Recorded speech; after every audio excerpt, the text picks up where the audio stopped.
That did not come from myself. Thank you. No, I just saw this afternoon. I was, it was, Dr. Garrison, anything you wanted to weigh in on that? Me and my team worked closely together. With the information that I shared with the entire community last week was the information that I was prepared to share. The new information that anyone is referring to was discussed in my conversation, and it was later clarified in a later said email by Mr. Chady. And so our goal, let me just say this, our goal has always been to make sure that you all have accurate information. And again, I don't know how many times I have to say that to our community or to our community constituents. We may miss the mark, but that is never our intentions. And in this administration, I can tell you that we've been more transparent than I could ever even imagine, because I really want to make sure that this is something that we get right. Thank you. Thank you. The other things in terms of the budget, when I heard that the feedback from the community and the staff about the cuts, I was wondering how we could look at the budget in a different lens and perhaps shift some of the monies so that we could save more of the positions that are the student-facing positions. And after your presentation last Tuesday, you said, okay, so we can save all of the psychologists, those 4 positions, we can save the 4 counselor positions. Is that correct? Yes. And we can save all of the AP positions. Yes, minus the one that that was left vacant at the high school.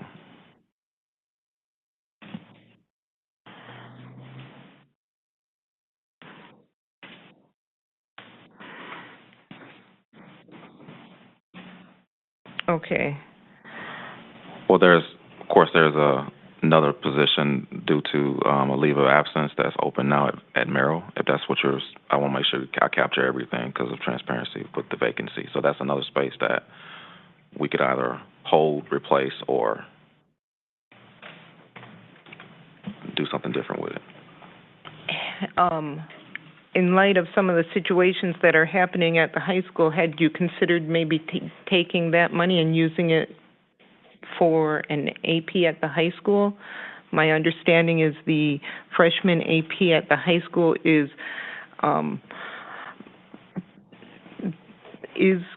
considered a critical position for not just for the safety and behavior issue, but also in how their academies is structured, and that it's almost like having a stool lose a leg.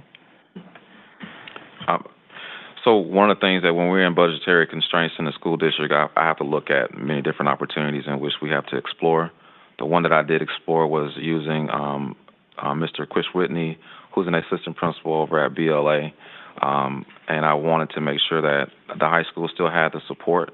And so I did use that conversation with Mr. Whitney as a possibility, not as a possibility, as a working opportunity in our district in which he would put part of his time over at the high school to add that layer of support for the freshmen, as well as still providing the exemplary work that he's done over at BLA. Now, we do know that BLA has about, 80 to 100 or more students that come to school. And then, of course, they have an online platform as well. And I do believe that Mr. Whitney in this space has worked out that conversation. I do believe right now we're exploring how that's working. So we are within that first month of the conversation, and so each month we'll kind of revisit that. But right now, I do believe that possible savings by not filling that position currently is more beneficial to our overall budgetary constraints than filling it currently in this conversation. Thank you, Dr. Garrison. Are the students at BLA there full-time? So some students are full-time, some students come part-day, all the students come full-time, I should say that. Then we also have some students that are virtual as well. That's a part of the BLA conversation. Thank you. Ms. Miller, you've got your hand up.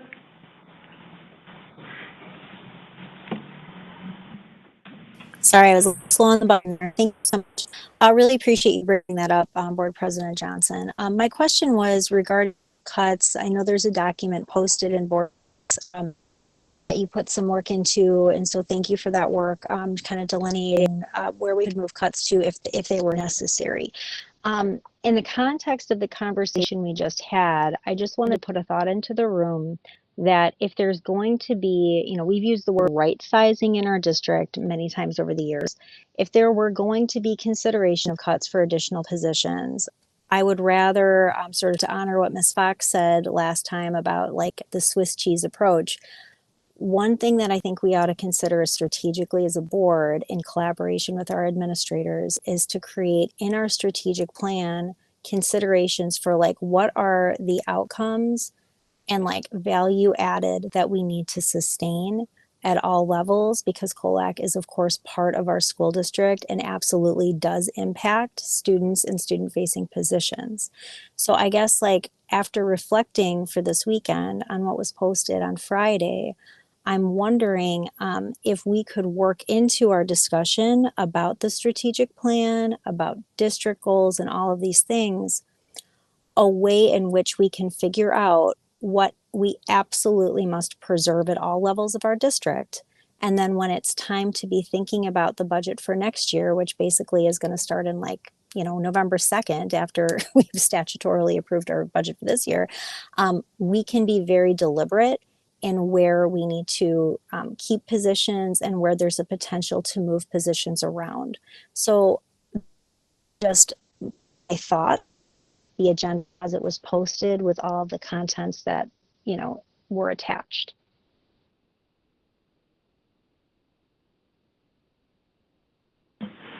Thank you, Ms. Miller.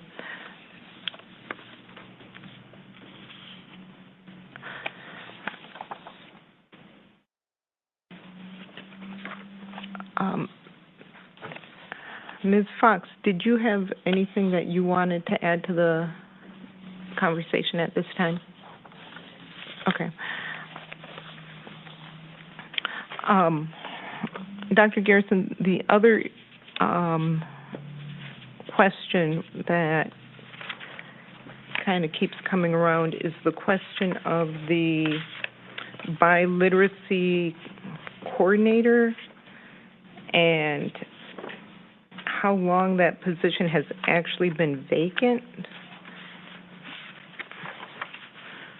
I was wondering if you or Mrs. Almendarez could give us an exact of how long that position has been vacant.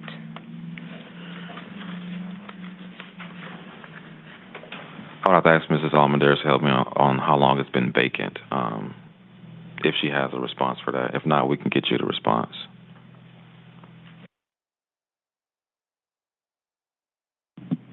Good evening. The biliteracy coordinator position was vacated as of August 5th, 2022. Thank you, Ms. Almendarez.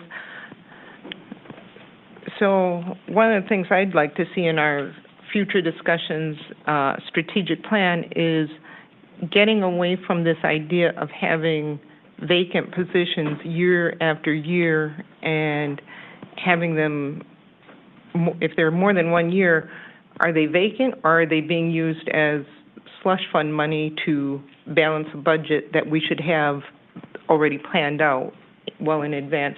I understand budgets are fluid and constantly moving, but at some point it seems like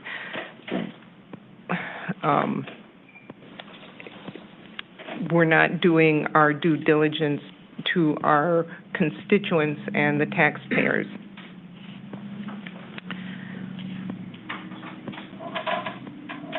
And Ms. Almendarez, I do have another question. Can you tell me right now, as of today, how many vacant teaching positions we have in the school district of Beloit?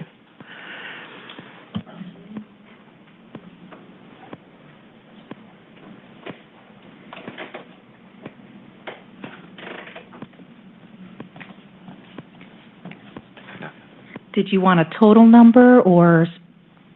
Yes, please. So currently we have 35 teacher vacancies.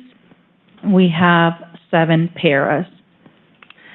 Okay, and do you know of those 35 teacher vacancies, are any of them the ones that are proposed to be cut? No, these are actively recruited positions currently. Okay, thank you. Vice President Nichols? Mrs. Almendarez, you said 35. Does that include the paras or before the? That's just teachers. So we went from 27 to 35? Mm-hmm. Okay. Thank you. You're welcome. I knew that we had a large number of vacancies in the schools. What we really need to do as a district, in my personal humble opinion, is I think that we need to step back and look at where we're making our cuts. Based off of what I heard, was experienced at the high school yesterday, I'm very worried how much stress and burden we're putting on the staff members we have in the buildings. We need to make cuts elsewhere. And I appreciate everything the ad hoc committee has done, but at this moment, I think safety of our employees, safety of our students, safety of our property is really important and imperative that we, as a board, decide we're going to take our time, have these meetings, and if it means putting off workshops because we need to get this right now. We have never had to cut $10.8 million out of a budget in one sitting. Let's get this right. Thank you.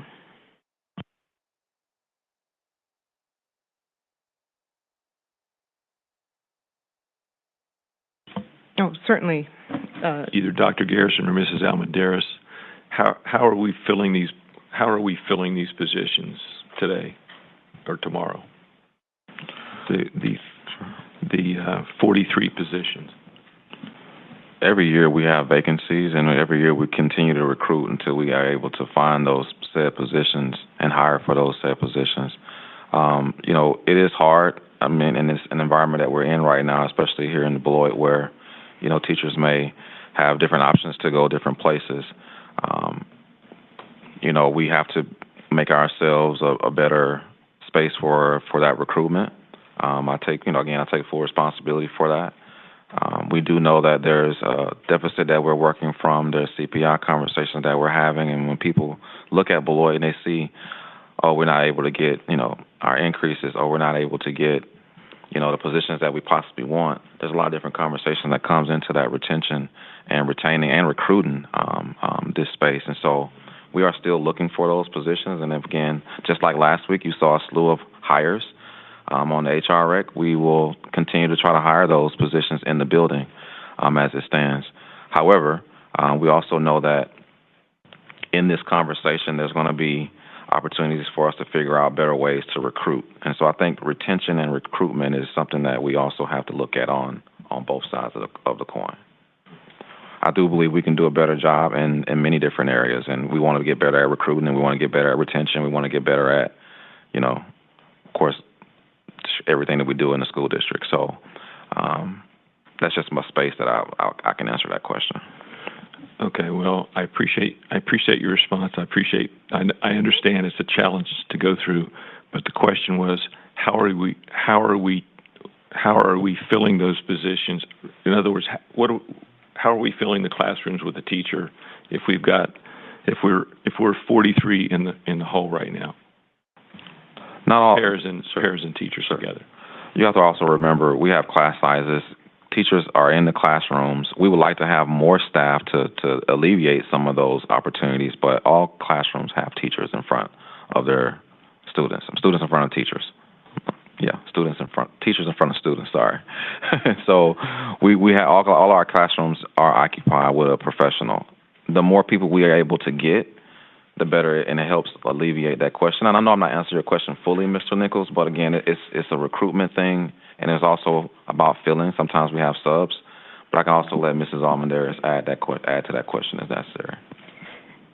So I think we all know we don't have an abundance of substitutes in our substitute pool.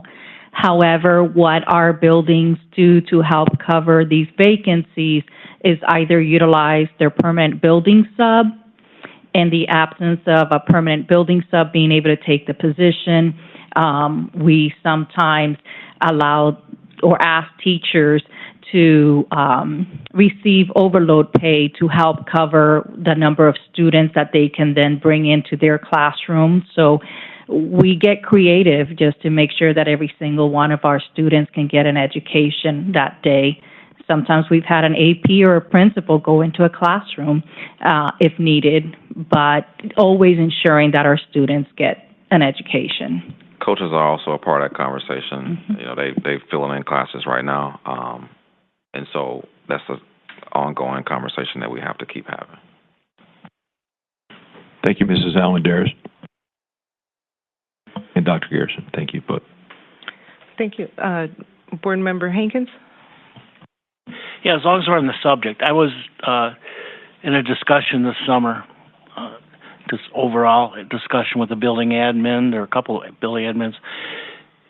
Is it the building admin's responsibility to make sure their building is staffed? And what role does the HR help? I mean, do the building principals have to recruit for their own building? Is that how that goes? And is that normal practice? All buildings recruit for their said staff needs, and including district level, we also help within that conversation. So to me, it's a collective work that needs to happen. One could argue the principals do take a heavy load in that, being a hiring manager, but HR also helps, pupil services helps, teaching and learning helps, I help. I mean, we all, business services help when there's a vacancy. We all try to help in that conversation as it pertains to recruiting recruiting for positions, I should state. Mrs. Almendarez? If I may also add, we have hosted 2 career fairs here in our district as well to attract local talent.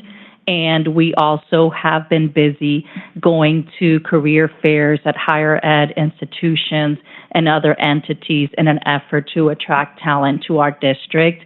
But yes, it's the hiring manager would be the building principal and their hiring committee that would make the decisions, or at least screen and recommend the individuals that they would like to hire, and then HR assist at any step of the way.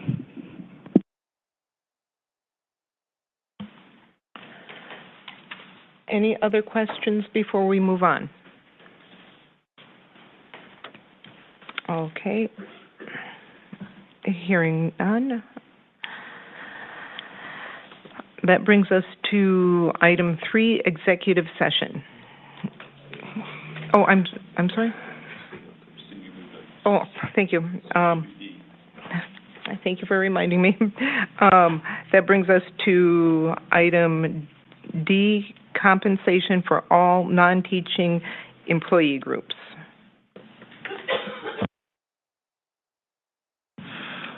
Really generally speaking, naturally, we have a BEA space in which we go into, we have negotiation opportunities, and all other employee groups, the board has to make a decision around what that actually looks like, and so that's what that conversation would look like, very generally speaking.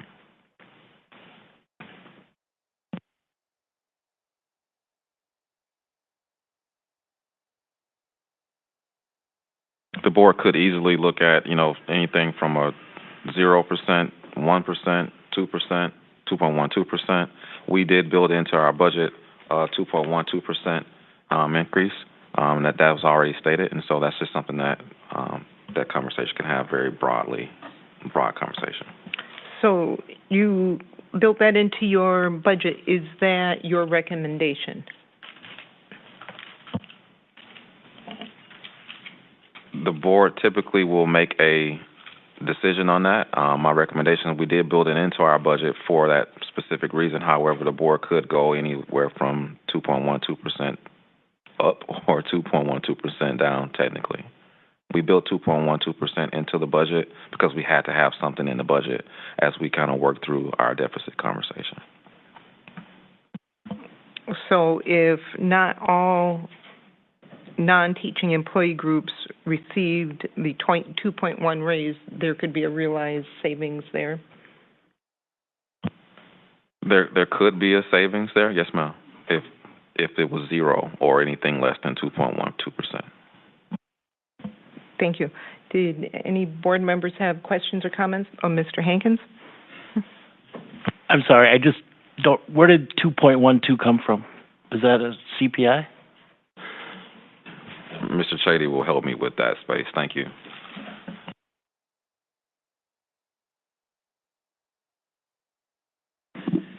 So the CPI value for bargaining units effective July 1st, 2024 was actually 4.12%. It just happened to be that the 2.12% was the approximate value of the row advancement down for the BEA members. So that was the board's initial offer to the BEA at the commencement of bargaining, dating back to whenever that was. Not knowing what the board had any desire to do with regards to all the other members, we utilized 2.12% in budget purposes for building the preliminary budget. We felt that was safe. Last year, the board provided the same increase across the board to all employee groups. So that was the methodology we used. It doesn't mean that you have to stick with that, but... No, that wasn't. I was just wondering where that, it's just a number that... Right. Okay. Yep. A starting number or an ending number. Correct. Yep. Thank you. Ms. Levy? Thank you. If I could get public clarification as to why compensation discussions for BEA and the BSU have happened in closed session, but compensation discussions for all non-teaching employee groups is happening in open session, that would be helpful. Certainly, as reflecting earlier in this meeting, our attorney, Rob Bukema, said that having a broad discussion was acceptable. We're not talking about anyone in particular. We're not revealing any confidential information. No, that makes complete sense. So my question is, why did compensation conversations, because we did not speak about individual people or positions, we talked about categories with respect to the BEA and the BSU. Why did those broad discussions not happen in open session? Those are negotiated groups, and these are not negotiated groups. Mr. Anderson. Oh, I'm so sorry. That does not make sense to me, just because what do you mean by negotiated groups? And I'm wondering, just because they are labeled as a certain group, that does not change the content of our discussion. Specifically, we're not talking about individual people or positions. So I'm all in favor of having BEA and BSU compensation discussions in open session. So again, thank you for the clarification. But being a negotiated group, that doesn't mean that we're talking about individuals. So why can't those conversations happen in open session? I believe it is state statute that the negotiated groups can be discussed in closed session. Mr. Bukema, do you happen to know that exact state statute off the top of your head?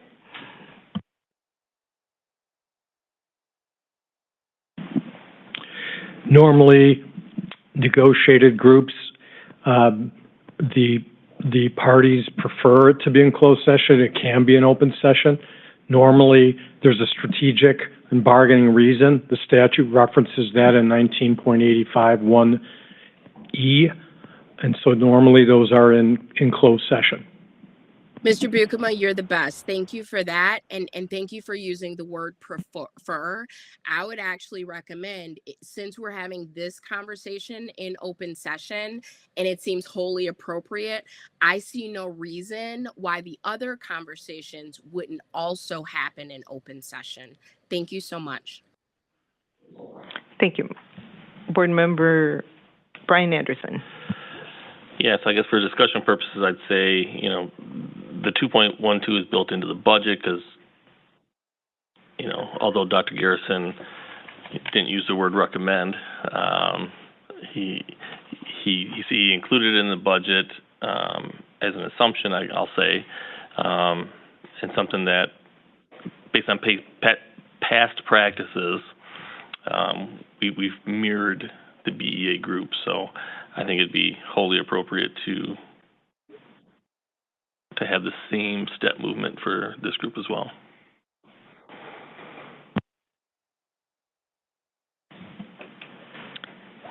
Any other board member? Megan Miller. Yes, thank you. So just for the purposes of this just really being a discussion, appreciate everybody. I would look forward to when we get our budget or see where all the balances that point. Miller. Oh, you want? I'm sorry. We're still having a. You sound like you're underwater. I'm sorry. Are you? Oh no, it's okay. I took my tooth out. Sorry, I'm alone though. Is this okay? I mean, I guess it's an open session anyway. I was just, as long as you can hear me okay, I was just agreeing with Brian, and I think that if it's already worked into the budget, we have a retention issue, like let's let it lie. And if there's an issue, we'll hear about it, like in terms of balancing anything, we'll hear about it in October when we have our actual budget hearing. Thank you. I think we got that. You're in agreement with what Board Member Brian Anderson said, and something about October. Greg Schneider. Just a question: is the BSU numbers included on this document? The BSU information is again based off of the BEA's stated 2.12, and so they would get that information on the document that you're referring to. I do not. They are. Okay. They are included on that document. I'm sorry, I don't have it in front of me.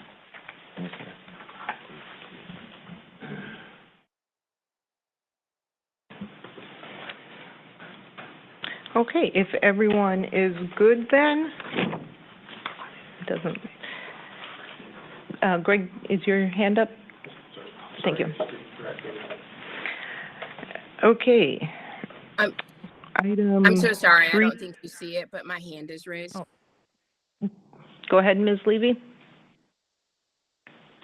Thank you so much. Just a question for clarification, because Mr. Anderson made mention to a step or row movement. Are non-teaching employee groups entered into the same compensation metrics that the BEA is on? It's a different metric. It's a different metrics, Mrs. Levy. It's the BEA has their own step and lane movement chart, and then everyone else has theirs as well. Okay, so my question is, on the BEA chart, a row movement is approximately 2%.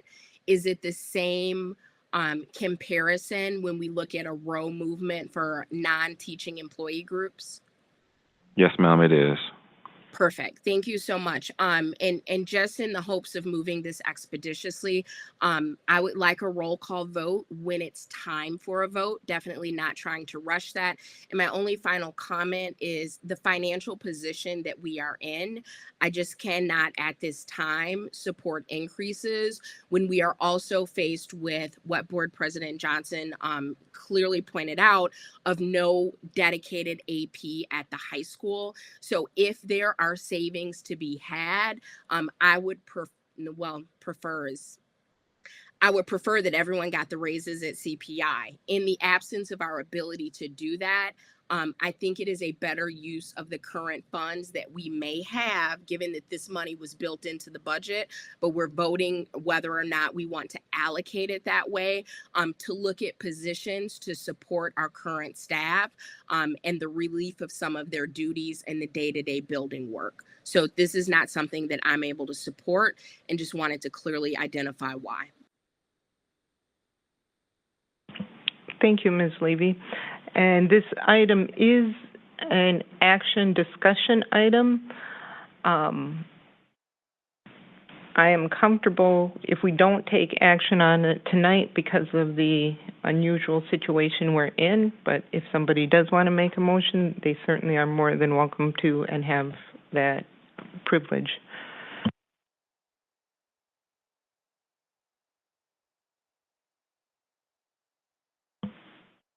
Hearing nothing, and it appears the discussion is for that 2D item is over.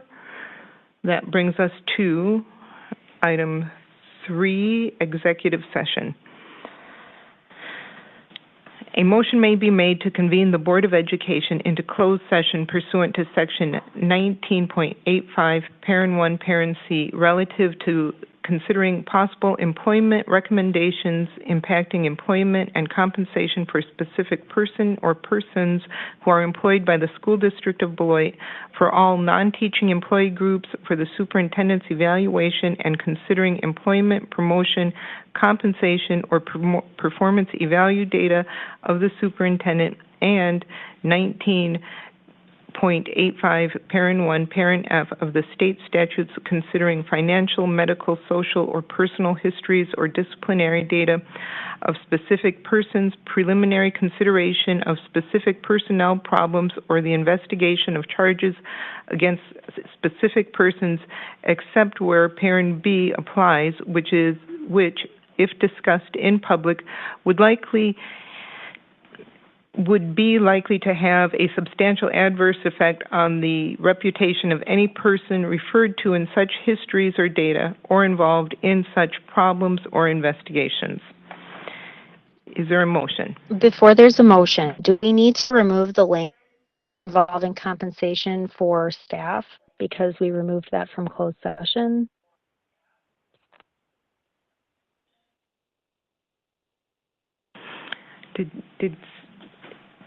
Did somebody, I'm sorry, you guys, I'm having a really hard time understanding, Ms. Miller. Did anybody What get that? she asked was, since we already had the compensation discussion in open session, should that be removed from the language for what we will cover in closed session, just so it's clear that we're not going into closed session and continuing that discussion? I believe it was already moved in the previous motion when we had the amendment to the agenda. No, I understand that, but her point was that you just read it into the motion for the proposed motion for closed session about compensation. It's all encompassing, so that's not necessarily specific to any one of those. That was just part of the posting and how it's presented. Is there a motion? So moved. I'll second. A motion by Brian Nichols, seconded by Brian Anderson. Any discussion? Can we get a roll call, please? Yes. Megan Miller. Nay. Tom Hankins. Aye. Brian Anderson. Aye. Brian Nichols. Aye. Amy Levy. Aye. Greg Schneider. Aye. And Tia Johnson. Aye. Motion carried 6-1. Thank you. The Board of Education may reconvene to public session in order to take any action, if necessary, on items discussed in closed session. Thank you, everyone, for coming.